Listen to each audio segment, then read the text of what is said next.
Hello everybody, what is going on? Jimmy here, back with another video. Hope that you all are doing well. And before we start this video, I want to say thank you to all of you.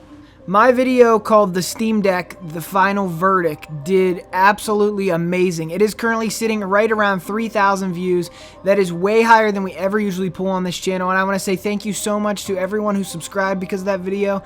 And I hope you'll stick around for more videos to come. But I was really surprised because, you know, when I made that video, I was just trying out this new microphone, I was trying out all this new stuff, and it was just so rewarding to see it all kind of, you know, work out so well, especially for this channel's small size. To pull views like that was pretty darn impressive, and I gotta say thank you so much again for that, because that really meant a lot to me.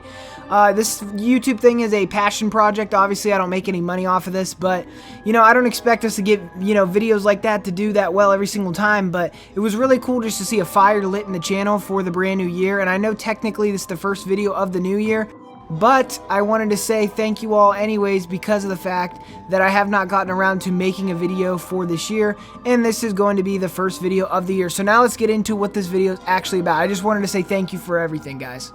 It means a lot to me. So I wanted to make a video today on Tears of the Kingdom, and specifically how it will or will not surpass Breath of the Wild. And I wanted to talk about, you know, what it would need to do to surpass Breath of the Wild, or how it may not surpass Breath of the Wild. We're going to get into everything in this video.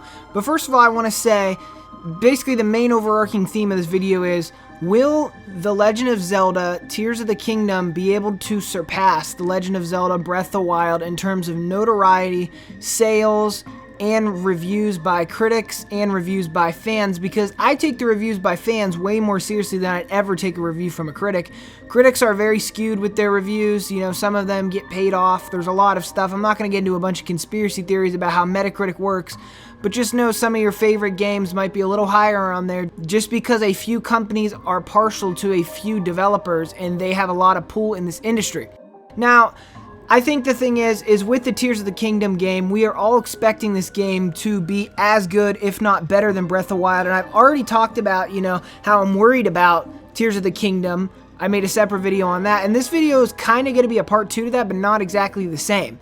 Today I wanted to talk about, you know, and just get your feedback on, do you guys think that Tears of the Kingdom actually stands a chance to actually outsell Breath of the Wild, or, you know, end up with a higher Metacritic score? Are we going to see like a 98, a 99 on Metacritic for Tears of the Kingdom? You know, I wonder, is there going to be people that are incredibly partial to Breath of the Wild and just not accept this game even if it is significantly better? I mean, there's a chance for something like that to happen, especially with the amount of money Nintendo's going to put into this game. Because before this, Zelda was popular, but Zelda was not like it is now. The Legend of Zelda nowadays is absolutely one of the most popular video game franchises of all time. Before this, it was not.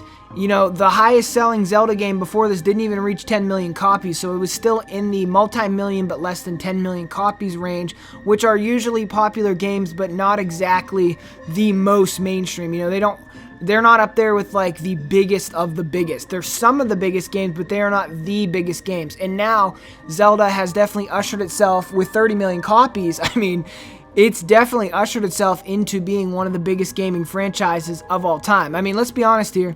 Everybody knew about Zelda before Breath of the Wild, but it was not as popular of a thing. People really did not care about Zelda as much before Breath of the Wild. I mean, me included, alright? You know, I didn't really know much about Zelda before Breath of the Wild. I had limited experience with the games. I'm not going to sit here and pretend like I'm some kind of Zelda diehard who's been into the games for like 20 years or something. I'm really not. But a lot of people, including myself, got a serious passion for Zelda games after completing Breath of the Wild.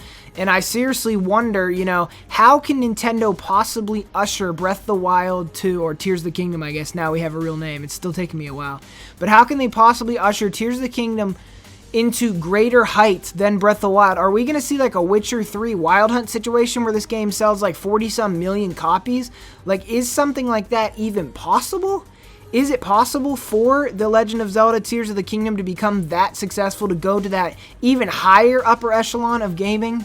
I mean, I personally think so, and I think that as long as Nintendo doesn't mess this up, with the install base on the Nintendo Switch versus the install base when Breath of the Wild was new, it is more than possible for me to assume that we could actually see like 40% of Switch owners going out and buying Tears of the Kingdom. I think that's more than possible if this game is done right, considering the fact so many of them bought their Nintendo Switch for Breath of the Wild in the first place, me included. It only makes sense to me that a lot of them are going to be going out to buy Tears of the Kingdom. And if the game is a masterpiece, I could see a lot of people even going out to buy a Switch for the first time. You know, maybe they played Breath of the Wild on the Wii U and they've not seen a single game up to this point that was better than Breath of the Wild or that they deemed buying a Switch for, because there are people out there, I've seen the comments, and maybe this will be the game that actually gets them to jump on board for the Nintendo Switch at the 11th hour, because we know about all the rumors about how Tears of the Kingdom might be the last big game for the Nintendo Switch.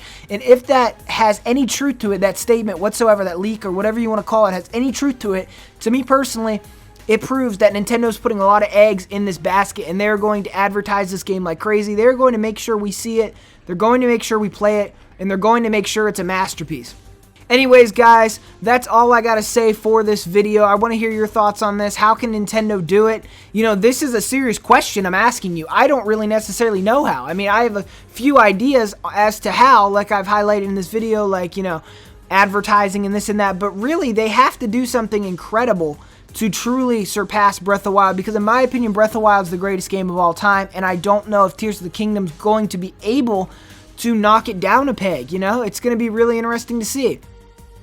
To go back to the whole Witcher 3 Wild Hunt thing, the amount of sales The Witcher 3 acquired was over being a multi-platform release. When you think about how many copies Breath of the Wild sold with being on one system, I mean, that is crazy. Well, technically two, but hardly no one bought it on the Wii U. But I'm saying the amount, like, it was only multi-platform for 2 consoles, you know, and one of those consoles was a complete financial failure. The Witcher 3 Wild Hunt was on all these different platforms and managed to, yes, significantly outsell Breath of the Wild, let's be honest. But I seriously wonder if Nintendo could hold a candle to those sales in terms of, you know, can they hit the 40 million mark while still being Switch exclusive? It's going to be really interesting to see, because I truly think if they do this right, something like that could happen. And I know everyone's going to say sequels don't sell as much, this and that, but if this game's a masterpiece, people are going to buy it, and that's just the facts. Anyways, guys, that's all I got to say for this video. I want to hear your thoughts on this. How can Nintendo do it? You know, this is a serious question I'm asking you. I don't really necessarily know how. I mean, I have a few ideas as to how, like I've highlighted in this video, like, you know, advertising and this and that. But really, they have to do something incredible to truly surpass Breath of the Wild, because in my opinion, Breath of the Wild is the greatest game of all time, and I don't know if Tears of the Kingdom is going to be able to knock it down a peg. You know, it's going to be really interesting to see.